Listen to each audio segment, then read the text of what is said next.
आज हमारे साथ चर्चा में शामिल हैं संजय शर्मा जी।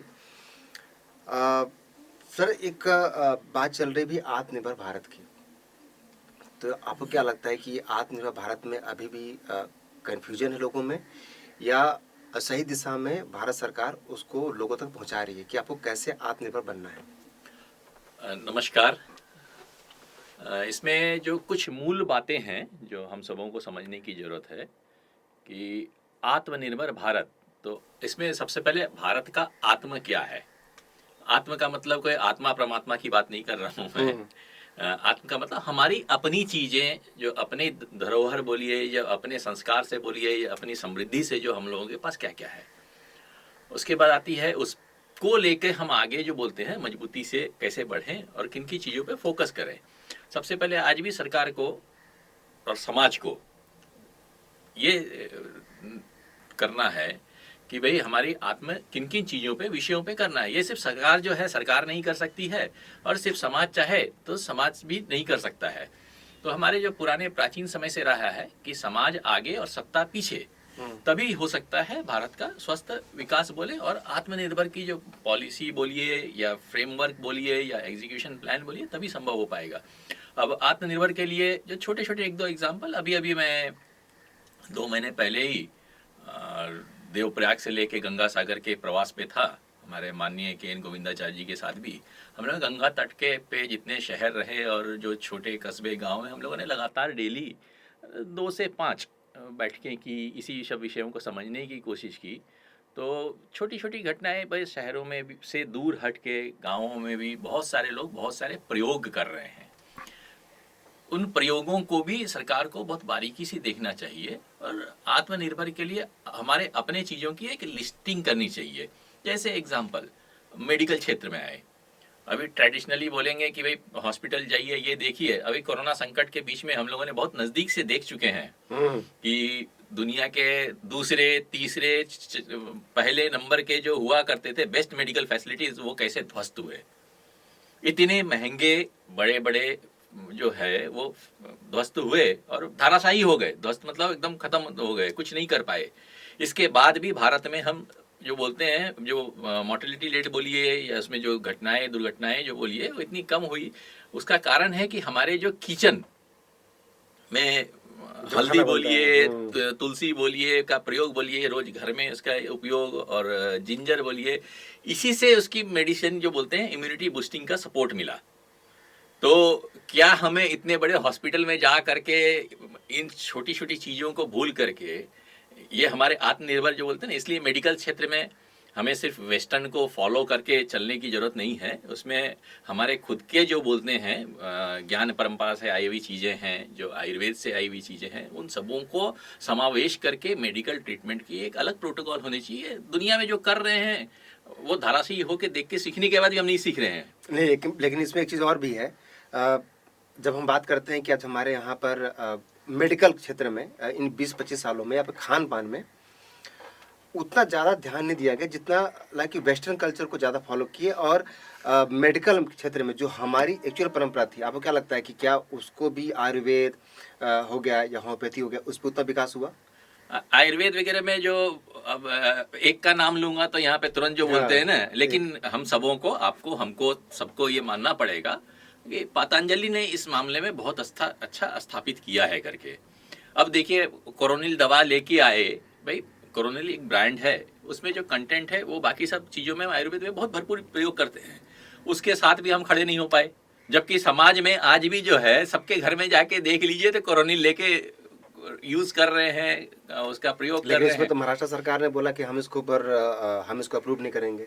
इसलिए इसलिए मैं बोल रहा हूँ ना, तो हमको जो जो बोलते हैं ना कॉलोनियल माइंडसेट जो बोलते हैं, जो पश्चिम को देख करके कि उन्होंने जो किया है या जो कर रहे हैं वही बेस्ट है वही बेहतरीन है, इस माइंडसेट से निकलना पड़ेगा। इससे निकलेंगे नहीं जब तक कि हम जो सोचने के बोलते हैं ना, नज़ारा तभी बदलेगा जब आपका नज़रिया बदलेगा। हम्म। हमको सबसे पहले नज़रिया बदलने की जरूरत है। नज़ारे और जो बोलते हैं सब रास्ते अपने आप अलग से दिखने लगेंगे। तो आपको क्या लगता है कि आखिर क्या कारण है कि हम लोग वेस्टर्न को फॉलो कर रहे थे और अब लोगों को समझ में आ रहा है कि हमारे तो सदियों पुरानी इतनी परंपरा रही है अपने आयुर्वेद से लेकर खान पान में, आपको शायद पता भी होगा, आप इतना प्रवास किए हैं कि जो हमारी पारंपरिक जो खाने थे वो भी धीरे धीरे किचन से गायब हो गए। अब हम दूसरी बात जो है, हमारे यहाँ पे जो देखेंगे 127 इको एग्रो कल्चरी जोन्स में इसको बांटा जा सकता है। वो सिर्फ इको कल्चर जो बोलते हैं ना, वहाँ के कल्चर भी अलग हैं। जो एक कहावत भी आपने सुना होगा, कोस कोस पे बदले पानी, हर 4 कोस पे वाणी। हम तो उस मतलब परंपरा से हैं। उनके वहाँ 6 महीना ठंड पड़ रही है या साल के साल बर्फ है। हमारे यहाँ सिर्फ भारतवर्ष ऐसी जगह है, भारतवर्ष का मतलब जो संपूर्ण भारत की बात करते हैं, जिसको आज इंडिया सब कॉन्टिनेंट बोलते हैं वेस्टर्न परसेप्शन में, उसकी बात करें, इसमें कितने मौसम हम देखते हैं। हर 3 महीने में 2 महीने में वैसा मौसम जो है ना बिल्कुल रुख बदलना शुरू होता है। हम एक ही साथ में पूरे देश में लू भी देखते हैं और बर्फ भी देखते हैं। क्या ऐसा और कहीं है विश्व में? नहीं है। इसके कारण क्या होता है, हमारी सॉइल की फर्टिलिटी, हमारी खुद की इम्यूनिटी सिस्टम, और बिल्कुल इसका बिहेवियर पैटर्न अलग होता है। और खान पान में आज देखेंगे हम, वहाँ बर्गर पिज़्ज़ा इन सब फैशन पे हैं। आज हम भी देखेंगे ट्रेडिशनल भारत की जो थाली, 3 तरह की हरी सब्जी होगी, क्लोरोफिन को डायरेक्ट लेने के लिए चटनी होगी, दाल होगा, और कार्बोहाइड्रेट के लिए उसमें राइस और चपाती होगा। ये कंप्लीट फूड होता है। उनको वो कंप्लीट फूड की आदत ही नहीं होती है। अब वो फ्रीजर में रख करके उनके खाने की वो परंपरा में वो ढल चुके होते हैं। इसलिए हमें जो है अपने क्लाइमेटिक जोन को ध्यान में रख करके, हमें फॉलो नहीं करके, हमारी ज़रूरत के हिसाब से हमें क्या है उस पे, इसमें आप जैसे चैनल, इन लोग जो है जो काम कर रहे हैं इतने बड़े पैमाने पे, उन लोगों की एक बहुत बड़ी भूमिका तय कर सकते हैं आप लोग, कि लोगों का परसेप्शन, सोच और विचार कैसे बदले, ताकि इसमें हम और तेज़ी से कदम बढ़ा सकें। अब इसमें एक छोटा सा एग्जाम्पल दूंगा। तुरंत बोलते ही लोग तुरंत खड़े हो जाएंगे, झंडे लेके गाय की बात कर रहा है। गाय के यूरिन का जो पेटेंट है, आज सारे युवा जो आपके देख रहे हैं उनको बोलूँगा गूगल करके जरूर देखिएगा, उसका पेटेंट हिंदुस्तान के पास नहीं है, उसका पेटेंट अमेरिका ने कराया है। क्या वो इतना जो बोलते हैं ना, वो देश जो है इतनी मूर्खतापूर्ण सोच सकता है कि वो पेटेंट वो करा के ले जाएगा, या अगली कुछ उसकी रणनीति जरूर होगी। वो रणनीति क्या है, उसका हेल्थ में जो बोलते हैं कितना उपयोग है। नहीं, यही बात आज जब लोग, आज के जो युवा वर्ग है, आप उनसे बात करेंगे तो वो पिज़्ज़ा बर्गर और ये उनके अंदर का नेगेटिव, क्या आपने बार, हम तो सब बाहर से इंपोर्ट करते हैं, बाहर अच्छी चीज़ें हैं, फैसिलिटी है। आप यदि आप बात करें कि आप ये बर्गर मत खाओ तो बोलेंगे आप ओल्ड फैशन वाले हो। तो ये जो माइंड सेट जो चेंज करने के लिए, तो इसमें आप लोग क्या कर रहे हैं? क्योंकि आपके एक बहुत बड़े पैमाने पे आप लोग पूरे इंडिया में और भारतवर्ष में घूम रहे हो, कई सालों से मैं देख रहा हूँ कि अलग अलग मुद्दे पे बात कर रहे हैं, इम्प्लीमेंटेशन की बात कर रहे हैं। तो आत्मनिर्भर भारत के अंदर अलग अलग क्षेत्रों में अभी आप लोगों की योजनाएं क्या है और क्या कर रहे हैं?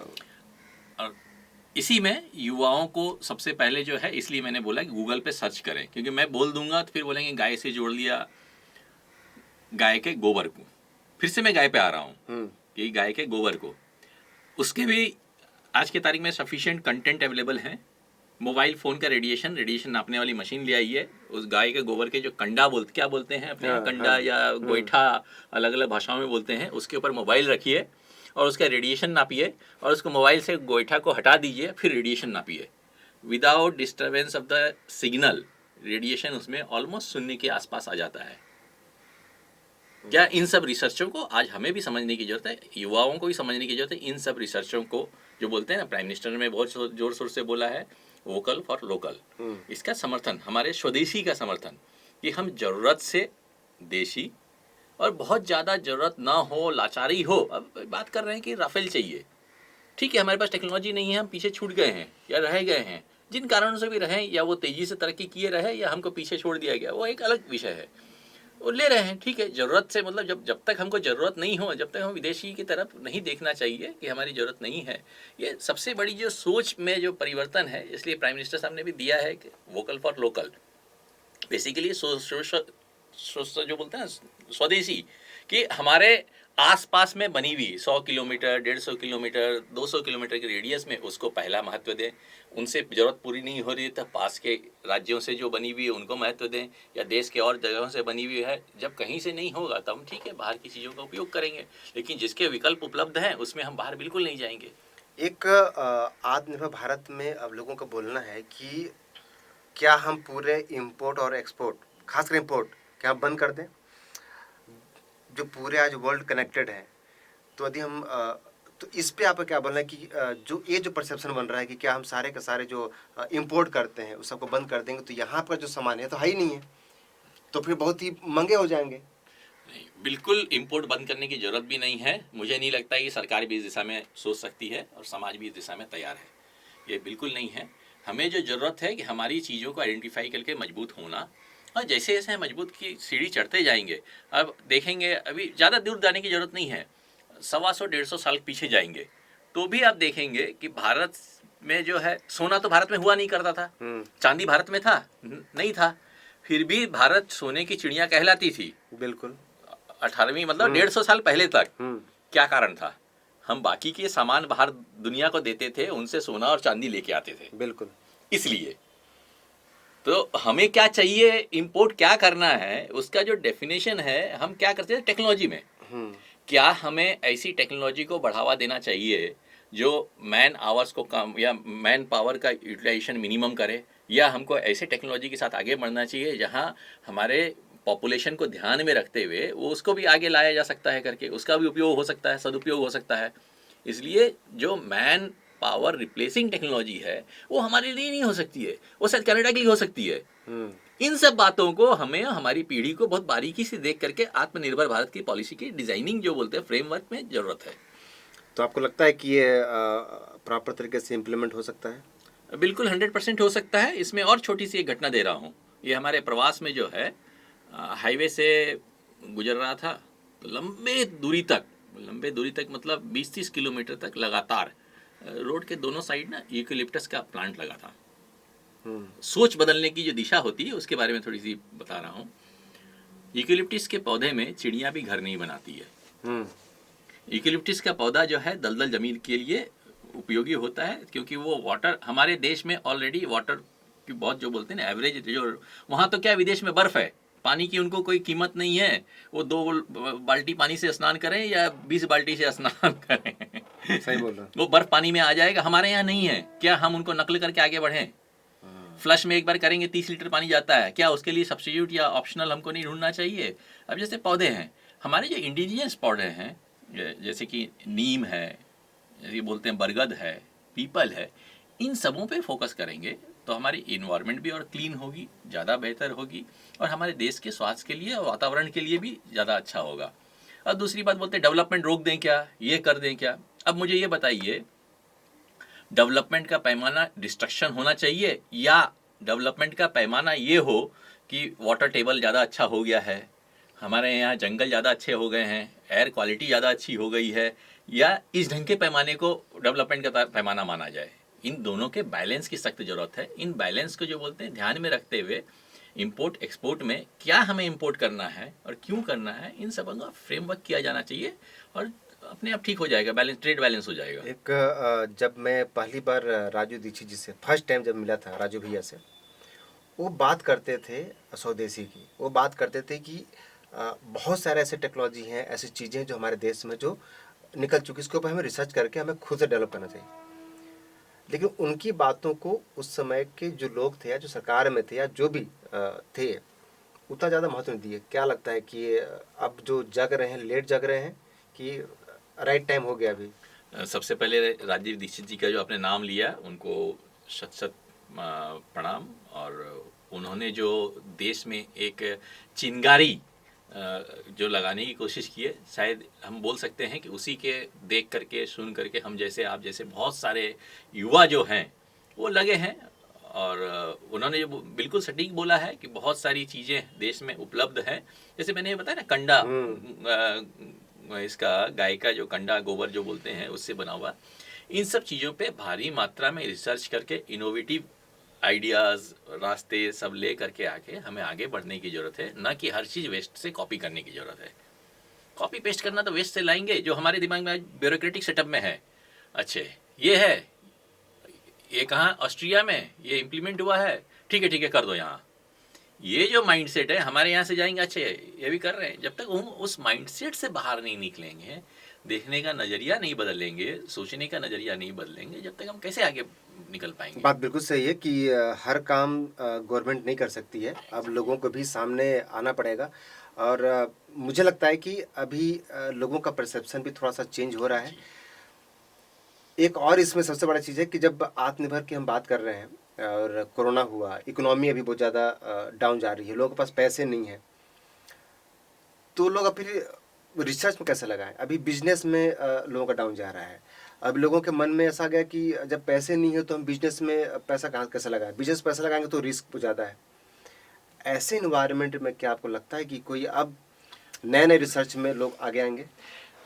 इससे मतलब असहमत हूँ ऐसी बात नहीं है, लेकिन इससे जो मेरा अभी प्रवास रहा लगभग 6,500-7,000 किलोमीटर का, उसका अनुभव कुछ कुछ मैं बता रहा हूँ कि जो शहर में जो माहौल है इसके बिल्कुल विपरीत गांव के लोग सोच रहे हैं। विपरीत का मतलब बिल्कुल उल्टा सोच रहे हैं। पलायन देखा आपने, वो मजदूर यहाँ से वहाँ भागे, यहाँ पे उनको सुरक्षा नहीं नजर आई। जो यहाँ 15 साल 20 साल 7 साल 4 साल से रह रहे थे, फिर भी उनको लगा कि गांव जाएंगे तो हम सुरक्षित रहेंगे।